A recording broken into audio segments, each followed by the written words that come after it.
ఓ దేవాలయంలో చెట్టు కింద చుట్టూ గుండ్రంగా ఒక చక్కటి వేదిక కడతాడు. ఆ వేదిక మీద కూర్చొని సంధ్యావందనం చేసుకుంటారు. ఇప్పుడు వీటిని పూర్తములు అంటారు.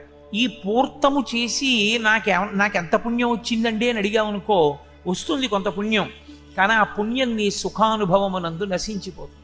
ఏదో ఒక సుఖం వస్తుంది, ఆ సుఖ రూపంలో పోతుంది. ఏమిటి దానివల్ల నీకు వచ్చే ఫలితం? కాదు, అక్షయ తృతీయ లాంటివి చేసుకోవాలి జీవుడికి కావలసినవి. కాబట్టి మిగిలినవి చిత్తశుద్ధి కొరకు చేస్తారు. ఇప్పుడు అలా చిత్తశుద్ధి కొరకు చేస్తూ వెళ్ళగా మీరు బాగా పట్టుకోవలసి ఉంటుంది. ఇది శంకరాచార్యుల వారి యొక్క ప్రతిపాదన. స్వపరహితాయోజ్యతం జన్మ అండంలో ఆయన యొక్క ఉద్దేశ్యం అది. నువ్వు అలా చేసుకుంటూ వెళ్ళగా వెళ్ళగా వెళ్ళగా వెళ్ళగా ఇది నీకు ఒకనాడు చిత్తశుద్ధిని కటాక్షిస్తుంది. ఎప్పుడు నాకు ఇదంతా పుణ్యం కింద పడిపోవాలి, పుణ్యం కింద పడిపోవాలని నువ్వు కోరడం మానేసి పరమేశ్వరుడు నాకు ఇచ్చాడు, పరమేశ్వరుడు నా చేత చేయిస్తున్నాడు.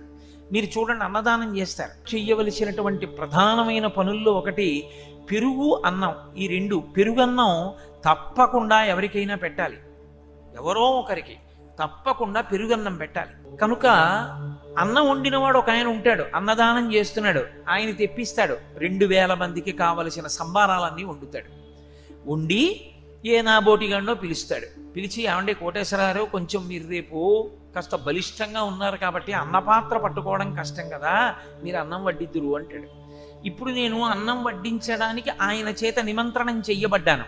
నేను అన్నపాత్ర పట్టుకుని అన్నం వడ్డిస్తున్నాను. అన్నం నాదా? కాదు. అన్నపాత్ర చేత పట్టుకుని అన్నము వడ్డించడానికి కావలసినటువంటి యోగ్యత వేరొకరి చేత నాకు ఇయ్యబడినది. ఇయ్యబడి అన్నపాత్ర పట్టుకున్నాను. పట్టుకుని ఆకలితో ఉన్న వాళ్ళని కూర్చోపెట్టి ప్రత్యక్షంగా అన్నం పెడుతుంటే, అయ్యా మహానుభావ, 10 మాటలు పిలవకుండా కడుపు నిండా పెట్టావయ్యా అని ఆయన తృప్తిగా తిన్నాడు. ఇప్పుడు అందులో నేను నాది అని తెచ్చినది ఏమైనా ఉందా?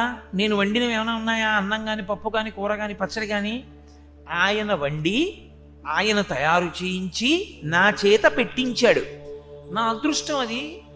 పరమేశ్వరుడు కూడా నీ చేత కొన్ని పనులు చేయించడానికి నీకు కొన్ని విభూతులు ఇస్తాడు. 4 మాటలు చెప్పగలిగినటువంటి శక్తి నీకు ఇచ్చాడు. దానిని సమాజపరం చెయ్యాలి. 10 మందికి పనికొచ్చేటటువంటి మంచి మాటలను నువ్వు చెప్పాలి, ఆ విభూతిని ఉపయోగించమని. అప్పుడు ఏమైంది?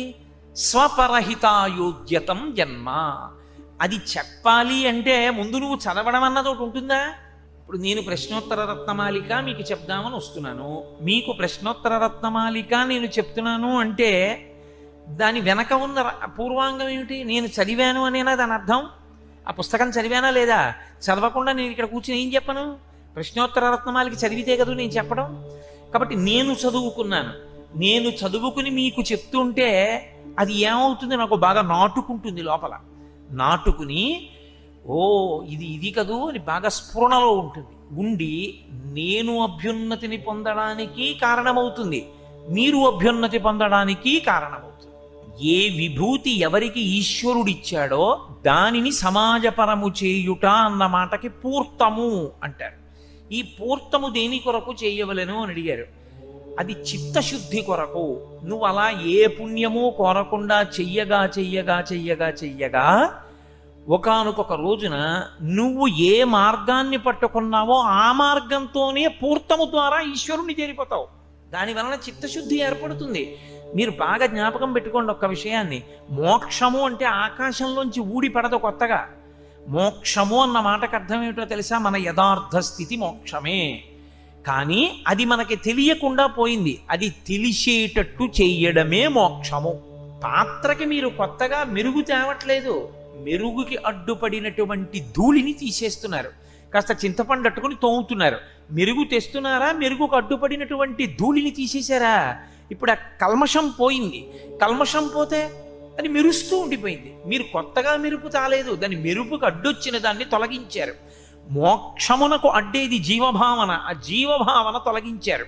ఇది పూర్తము ద్వారా సంభవం అవుతుంది. ఒక్కొక్కసారి తాను తనకున్నదేదో దానిని ఇతరులకు అదే పనిగా పంచిపెట్టేటటువంటి ప్రక్రియ యందు కలిగినటువంటి చిత్తశుద్ధి వలన భగవంతుని అనుగ్రహము చేత కలిగినటువంటి జ్ఞానావిర్భావము వలన ముముక్షువై మోక్షమునకు అధికారి అయి ఇక్కడే ఇప్పుడే మోక్షాన్ని పొందుతాడు. భాగవతంలో రంతిదేవోపాఖ్యానము అని ఒక ఉపాఖ్యానం, చాలా చాలా చిన్న ఉపాఖ్యానం. నాకు జ్ఞాపకం ఉన్నంత వరకు నవమస్కంధం అనుకుంటాను. ఆ రంతిదేవోపాఖ్యానంలో పోతన గారు ఒక అద్భుతమైన విషయాన్ని ఆవిష్కరిస్తారు. రంతిదేవుడు ఏం చేస్తూ ఉంటాడు అంటే, తన కొరకు అని ఏది ఉంచుకోడు ఆయన మహారాజు. ఆయన ఎప్పుడూ ప్రజలకి ఏదో ఒకటి చేస్తూ ఉంటాడు, దానం చేస్తూ ఉంటాడు. ఒకానొకప్పుడు గొప్ప కరువు వచ్చింది, ఆయన తన దగ్గర అని ఏమీ ఉంచుకోలేదు, అందరికీ ఇచ్చేసాడు. ఇప్పుడు తనకి తినడానికి లేదు, నాకు లేదు మీరు పెట్టండి అంటే తినవలసిన వాడు తినకుండా తనకి పెట్టేస్తాడేమో అని తాను అడగకుండా అంతఃపురంలో ఉండిపోయాడు భార్యా బిడ్డలతో.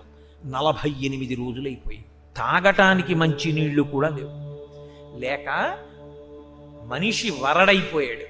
అయిపోయి ఇక శరీరము పడిపోవడానికి సిద్ధపడుతోంది. దేవతలు పరీక్షించారు, ఇప్పుడు చిత్తశుద్ధి కలిగినదా? ఇన్నాళ్ళు చేస్తూ వచ్చాను నన్ను ఆదుకున్నవాడెవరని కానీ, ఇన్నాళ్ళు చేస్తూ వచ్చాను దీని వలన నాకు పెట్టిన వాడెవరని కానీ అంటాడా చూద్దాం. లేదా ఇంత తీవ్ర స్థితిలో ఉన్నాడు కాబట్టి ఇప్పుడు పెట్టడం మానేసి దాచుకుంటాడా చూద్దాం. ఇప్పుడు వచ్చారు దేవతలు. వచ్చి ఎవరో ఒకరి రూపంలో వచ్చారు. వచ్చి ఇంత పాయసం, నెయ్యి, మంచినీళ్లు పట్టుకొచ్చి ఇచ్చారు. ఎంతో సంతోషంగా ఆయన భార్యా బిడ్డల్ని కూర్చోబెట్టుకుని ఆ నెయ్యి పాయసంలో వేసుకుని తినబోతున్నాడు. ఎవరో బ్రాహ్మణుడు వచ్చాడు. అయ్యా ఆకలితో ఉన్నాను నాకు పెట్టవయ్యా అన్నాడు. ఆ పాయసంలోనూ నీతిలోనూ సగాన్ని బ్రాహ్మణుడికి ఇచ్చాడు. మళ్ళీ తినబోతున్నాడు. ఎవరో శూద్రుడు వచ్చాడు. మళ్ళీ అందులో కొంత భాగం ఇచ్చేశాడు. ఇక తనకి తినడానికి ఏం లేదు, మంచినీళ్ళున్నాయి, చాలు ఈ మంచినీళ్లు తాగుతాను. నాకు మంచినీళ్లు మిగిలే, అది మిగలలేదని బాధపడలేదు. అమ్మా ఆకలి అనేటటువంటి దాని విలువ తెలిసిన నాకు అంత ఆకలితో వచ్చిన వాడికి మళ్ళీ పెట్టగలిగిన భాగ్యం కలిగిందని సంతోషించాడు. ఇప్పుడు ఆఖరణ ఉండిపోయిన మంచినీళ్లు తాగబోతున్నాడు. ఎక్కడి నుంచో చాలా అధమాధమమైన స్థితిలో ఉన్నటువంటి ఒక వ్యక్తి వచ్చాడు. వచ్చి అయ్యా నాకు ఏమైనా పెట్టవయ్యా, ప్రాణాలు కడంటిపోతున్నాయన్నాడు. ఆయన అన్నాడు, రంతిదేవుడు అన్నము లేదు, కొన్ని మధురాంబువులున్నవి, త్రావమన్నా రావన్నా ఎల్ల శరీరధారులకు ఆపద కలిగిన వారి ఆపదలు తొలగించి మేలు చేయుట కంటే ఒండు సుఖమున్నదే, నాకు దిక్కు పురుషోత్తముడొక్కడి సొమ్ము పుల్కసా. ఆ మంచినీళ్ళు ఇచ్చి అతను గడగడ గడగడ తాగేస్తుంటే ఆ నీళ్ళన్నీ పొంగిపోయి అన్నాడు, అన్నము లేదు. తను ఏం పెట్టలేకపోయానో చెప్పాడు. నేను నీళ్ళు ఇస్తున్నానయా, నేను తాగకుండా అనలేదు. అన్నము లేదు నాయన, నీకు అన్నం పెట్టలేను, కొన్ని మధురాంబువులు ఉన్నవి, కొన్ని తీయటి నీళ్లు ఉన్నాయి, ఇవి తాగు. అది పూర్తమునందు ఆయన అంత స్థితిని పొందేశాడు. పొందేసి ఇదిగో ఇవి ఇస్తాను, ఈ నీళ్లు తాగేసేయి, ఈ నీళ్లు తాగు.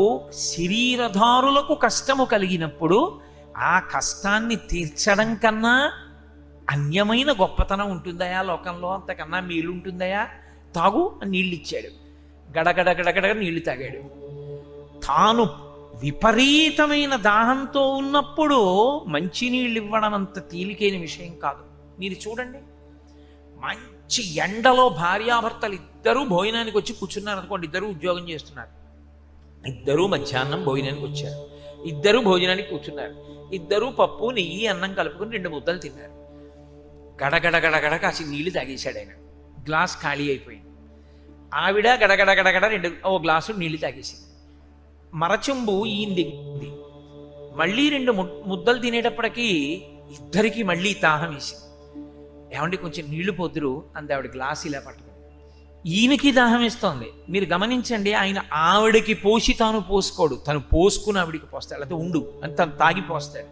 మంచినీళ్ల విషయంలో అంత తొందరగా మీ దాహాన్ని కూడా కాదని ఒకరికి ఇచ్చేయడం అంత తేలిక కాదు. కానీ ఇచ్చేశాడు మహానుభావుడు. దానివలన ఆయనకి చిత్తశుద్ధి అలా ఏర్పడిపోయింది. పైగా అన్నాడు, నాకు దిక్కు పురుషోత్తముడొక్కడే సొమ్ము పుల్కసా, నాకు శ్రీ మహావిష్ణువు ఒక్కడే దిక్కయా అన్నాడు. అంతే. దేవతలు నిజస్వరూపంతో ప్రకాశించారు. ప్రకాశించి ఆ రంతిదేవుణ్ణి ఈశ్వరుని యందు కలిసిపోయేటటువంటి అదృష్టాన్ని కటాక్షించారు.